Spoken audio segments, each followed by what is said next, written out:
la date d'aujourd'hui restera gravée dans nos mémoires et cette date doit être transmise à la postérité, à nos enfants et aux enfants de nos enfants. Parce que tout le monde le sait, aujourd'hui, le 11 avril 2011, la France a capturé un fils d'Afrique, le président Laurent Gbagbo, et pour l'instant, dans un jeu de comédie, l'a livré aux rebelles de Ouattara. Et le président Laurent Gbagbo a été montré à la télévision avec sa femme, en tenue très légère, et avec des coups qui sont portés notamment à l'œil droit du président Laurent Gbagbo. Sa femme a été trimballée par terre et tout. Et actuellement, ils sont détenus, selon ce qu'on nous apprend, à l'hôtel du Golfe, à Abidjan actuellement, par les éléments armés d'Alassane Ouattara. La réalité est que le président Laurent Gbagbo a été capturé par la France et détenu par la France.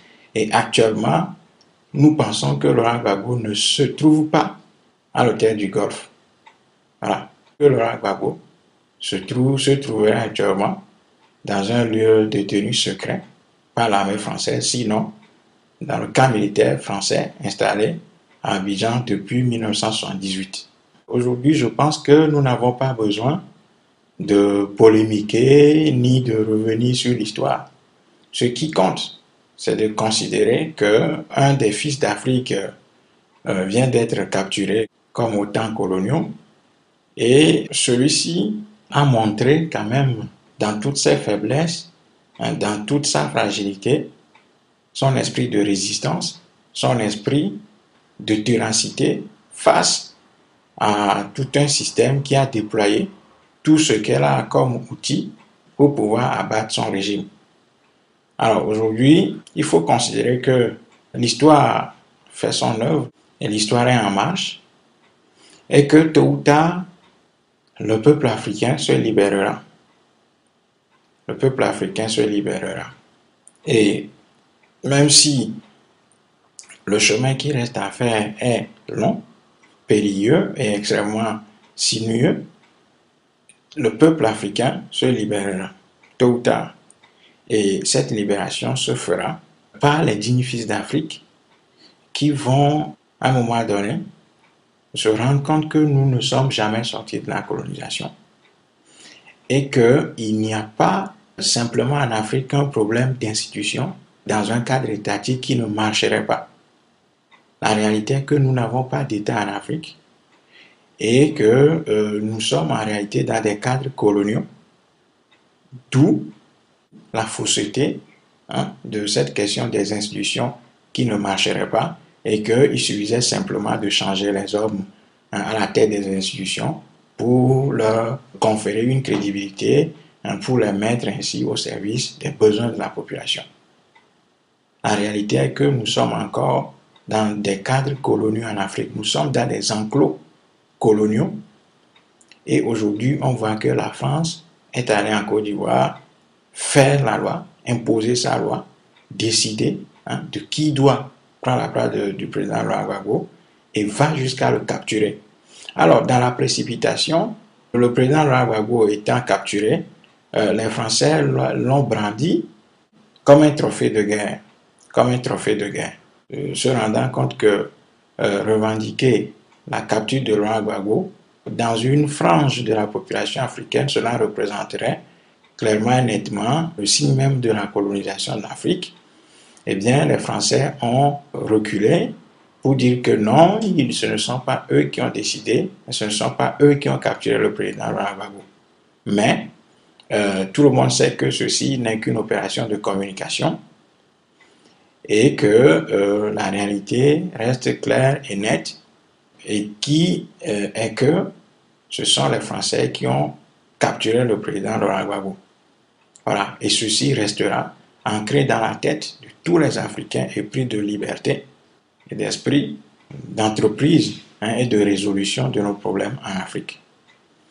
Donc, aujourd'hui, ce qu'il faut retenir, c'est que le président Laurent Gbagbo se trouve actuellement dans les mains de la France, ainsi qu'une partie de sa famille, ses enfants, sa femme, sa maman et ses petites filles. Et aussi avec un certain nombre de collaborateurs du président Laurent Gbagbo. Mais ceci n'a pas été fait par la France sans le consentement, sans la bénédiction, sans l'appui logistique, psychologique, financier des États-Unis d'Amérique dirigés par Barack Obama, qui, comme je le disais en début de notre discussion, a une partie d'Afrique en lui.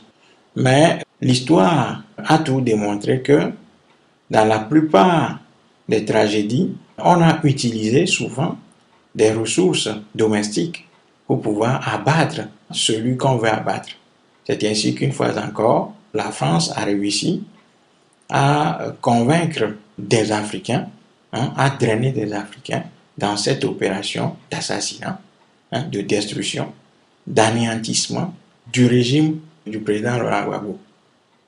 Alassane Ouattara, bien sûr, va devenir président, sera accompagné, sera protégé, mais fatalement, il n'ira pas au bout de sa gouvernance tout simplement, parce que les conditions dans lesquelles il arrive au pouvoir font de lui un vassal et dans le même temps, tous ceux qui se sont coalisés autour de lui pour pouvoir renverser le président Gbagbo aujourd'hui, à un moment donné, se retrouveront face à lui parce que la réalité du pouvoir va tout simplement le rattraper et il sera obligé de prendre un certain nombre de décisions qui vont lui être fatales.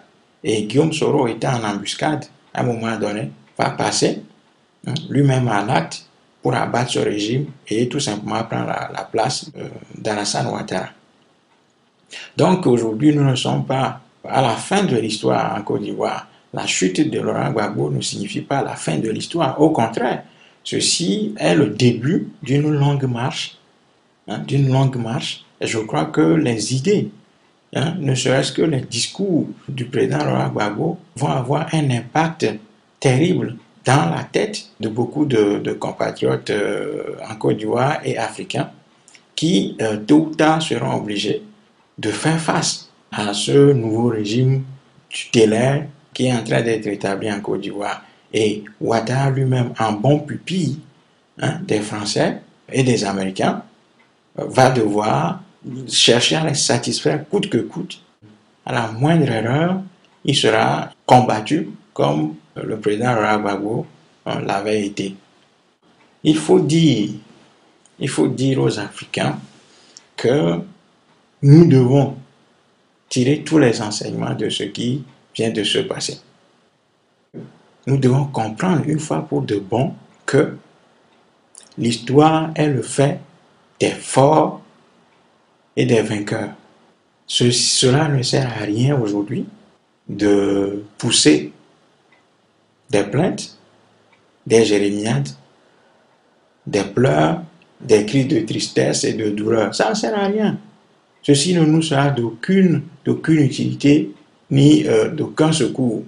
Parce que dans notre faiblesse, il est évident que nous ne puissions jamais faire une quelconque résistance face à ce système, face aux Français, face à l'oncle Tom, face aux Européens, qui, dans leur mouvement vers l'extérieur, ont toujours apporté la désolation, la mort, la destruction chez d'autres peuples. Ils ont toujours apporté la destruction, la mort, la haine, l'agression, la pulsion de mort à d'autres peuples et les ont complètement soumis ou décimés tout simplement. Donc aujourd'hui, nous devons tirer tous les enseignements de ce qui vient de se passer dans le calme, avec un sang-froid terrible, dans un esprit froid pour pouvoir nous reconstituer, pour pouvoir définir à partir certainement des erreurs qui ont été commises jusqu'ici par tous ceux qui ont voulu affranchir l'Afrique, tirer de ces erreurs-là des enseignements pour pouvoir définir une stratégie de combat forte et bien fuitée.